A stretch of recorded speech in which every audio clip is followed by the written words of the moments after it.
আসসালামু আলাইকুম। আশা করি আমার সকল বন্ধুরা ভীষণ ভীষণ ভালো সুস্থ আছে। আলহামদুলিল্লাহ আমরা ভালো আছি।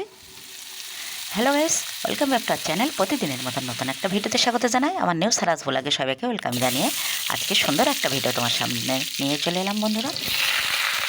আমার এই সুন্দর ভিডিওটা তোমরা দেখতে থাকার সাথে থাকো, শুরুতে একটা লাইক দেবে, একেবারে স্কিপ করবে না, ফুল ভিডিওটা ওয়াচ করে দেবে বন্ধুরা। তোমরা আমার ভিডিও দেখে সুন্দর সুন্দর কমেন্ট করো, সেগুলো দেখে কিন্তু আমার আরও নতুন করে ভিডিও বানানোর মোটিভেট বেড়ে যায়, আর অনেক খুশি নিয়ে আবারও নতুন নতুন ভিডিও শুরু করি। দেখতেই পাচ্ছ আজকে আমি চলে এলাম একেবারে আমার সেই জলে ওঠা একেবারেই সেই ডবল উনুনে। আর এই উনুনটা অনেক কষ্ট করে গত বছর বানিয়েছিলাম, আর আজকে দেখো ফাইনালি আমি এখন রাঁধতে পারলাম। প্রায় 1.5-2 মাস পরে আমি এখানে রান্না বানাতে এলাম। একেবারে জল উঠে গেছিলো কয়েকদিন। দেখতেই পাচ্ছ আমি ছোট্ট মাটির উনানে রান্না বানিয়ে নিই, আর কাঠের জালে। আমরা গ্রামের মানুষ, গ্রামে যারা বাস করি তারা বেশিরভাগ কিন্তু কাঠের জালেই রান্না করে। কিছু কিছু মানুষ আবার গ্যাসেও রান্না করে। আমাদের কিছু কিছু জ্বালানি হয়, আর একটু জ্বালানি কিনে নিই। কাঠের রান্না যেন আমাদের বেস্ট, সেজন্য আমরা কাঠেই বেশিরভাগ রান্না করে থাকি। সেই মতো আজকে কয়েক রকমের সবজি নিয়ে তোমাদের সামনে চলে এলাম। দেখতেই পাচ্ছ ডবল উনুন মানে এক সাইডে ভাত চাপিয়ে দিয়েছি আর এক সাইডে দিয়েছি কড়াই বসিয়ে। কড়াইতে আমি দিয়ে দিলাম এখন আলু ভেন্ডি ভাজা। আলু ভেন্ডি ভাজাটা বেশ লাগে, যদিও টাটকা একেবারে সুন্দর গাছ থেকে যদি তুলে আনা হয় তখন সেই ভেন্ডিটা কিন্তু চচ্চড়ি রান্না বানালে বেশি মজা হয়, আর 2-1 দিন থেকে গেলে সেই ভেন্ডিগুলো আলু দিয়ে ভাজা করলে সেটাই কিন্তু অনেক মজা লাগে। আর আমি সেই মতো সেটাই করছি।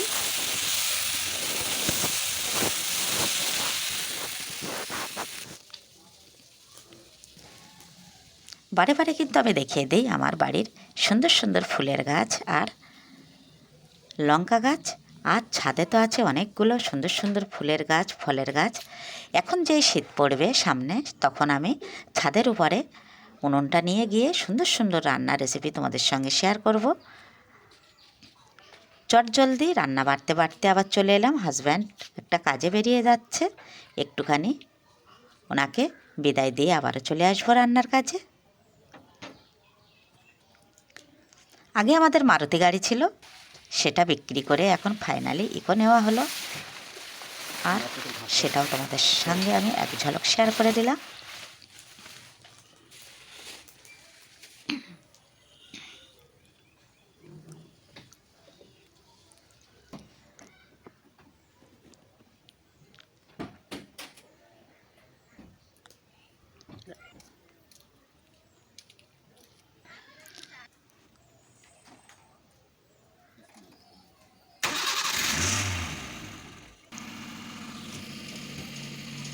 দেখতেই পাচ্ছ বন্ধুরা, হাজব্যান্ড গাড়ি নিয়ে এক্ষুনি বেরিয়ে যাবে কাজে, আর তারপরে আমি একচেটিয়া হয়ে কিন্তু রান্নাবান্নাগুলো সুন্দরভাবে করে নেব।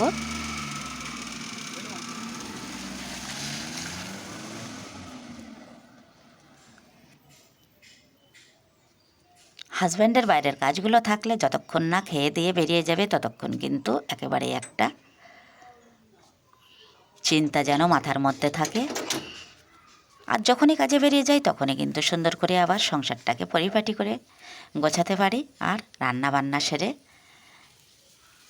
চটজলদি সব কিছু গুছিয়ে নিই। আমাদের মেয়েরা, আমরা নারী, আমরা সবই পারি কিন্তু। আর সেই মতো প্রথম তো আমাদের একেবারেই শুরুতে আশিবাসি কাজ থেকে শুরু হয়ে যায় আমাদের সারা দিনের লড়াই। প্রতিটা মেয়েদের এই কাজগুলো তো অবশ্যই করতে হয়। যাদের বাড়িতে কাজের লোক আছে তারা কিন্তু একটু রিল্যাক্সে থাকে, আর আমাদের মতো মধ্যবিত্ত ঘরের একেবারেই বউদের অনেক কাজ, অনেক পরিশ্রম করতে হয়। কিছু করার নেই, আমাদের আল্লাহ পাক যেটা যার নসিবে রেখেছে সে সেভাবেই চলবে। ফজরের ওয়াক্তে উঠে নামাজ পড়ে তারপরে টুকটুক করে গুটি গুটি পায়ে একটু একটু করে এগোনো, কাজকর্ম, রান্না বান্না, কোটনা কোটা, বাটনা বাটা সব কিছু মিলিয়ে খুব ঝামেলা হয়ে যায়। 12টা, 12:30টার মধ্যে যদি রান্না নামাতে পারি তাহলে বেশ ভালো। আবার কোনো কোনো দিন কিন্তু 10টা, 11টার মধ্যেও রান্না হয়ে যায়। আর আমাদের বাড়িতে এটা খাবে না, ও সেটা খাবে না, তার জন্য 2-3 ভাগে একেবারেই রান্না বানাতেই হয়। আর তেমনই আজকে ছেলেদের জন্য পেঁপে দিয়ে মাংস আছে, আর আমার জন্য একটু সবজি হলে বেশি ভালো হয়। আর সকলেই ভাজা বা আমার সবজিতেও সবাই খায়, সেটা কথা না। এখানে আমি আলু ভেন্ডি ভাজা করার পরে আবারও চাপিয়ে দিলাম একটা সবজি, চাল কুমড়ো, যেটা আমার অনেক ভালো লাগে। এই চাল কুমড়োটাও আমি চচ্চড়ি বানিয়ে নেব।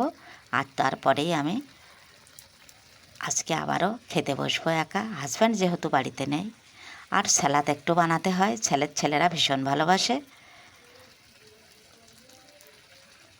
যে কোনো সবজি একভাবে 2 ভাগে তো হতেই হবে, আর সাথে একটু স্যালাড থাকলে কিন্তু খাওয়াটা বেশ জমে যায়। আর এখন যা অবস্থা মানুষের শরীরের, ভালো কিছু আর রিচ খাবার তো একেবারেই খাওয়া চলে না। এজন্য স্যালাডটা থাকলে কিন্তু অনেকটাই আমাদের শরীরের উপকার হয়। ভাত কম সবজি বেশি আর সাথে একটু স্যালাড নিলেই কিন্তু একেবারেই দুপুরের লাঞ্চটা জমে যায়। সেই মতো আমি তোমাদের সামনে চলে এলাম একেবারেই লাঞ্চ নিয়ে।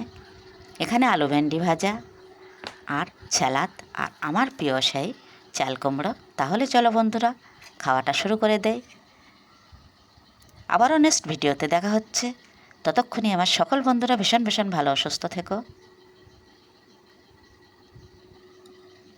আজকের মতো ভিডিওটা আমি এখানেই শেষ করছি। সবার জন্য অনেক অনেক দোয়া ও ভালোবাসা রইল। আল্লাহ হাফেজ।